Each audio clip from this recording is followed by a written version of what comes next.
Okay, here are the last 6 problems. I know there are a lot of problems today, but they go pretty fast, and I just want to make sure we have it. So this is, again, is multiplication. So the coefficients are 5 and -3, and we just multiply them together to get -15. I have 5 x's being multiplied by 7 more x's, so altogether I have 12. Again, multiplication, 1/2 times -8, those are the coefficients, that gives you -4. I have z to the 4th times z, so I have 4 z's and 1 more, make 5.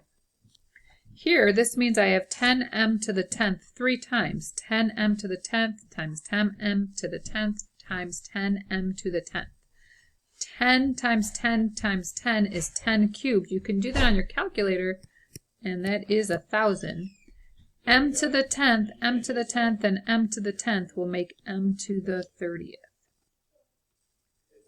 This one is actually trickier than you think. The biggest mistake is kids want to multiply these. These are not coefficients because they have exponents attached to them. So we treat it as a base like we always would. This is a common base, so we write the 5. I have 2 plus 9 makes 11 plus 12 makes 23. Okay, so that is 5 to the 23rd power. That's a very large number. Here is multiplication. 1/3 times 2/5. We multiply the numerators, multiply the denominators. Then I have x to the 4th times x to the 6th. So here are 4, here are 6. I'm going to have x to the 10th. And then this is a -2x to the 7th raised to the 5th power. So I have 5 of those.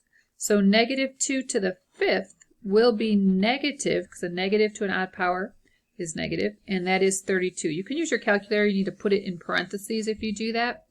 And then x to the 7th 5 times. X to the 7th, x to the 7th, x to the 7th, x to the 7th, x to the 7th. That would be 35 x's.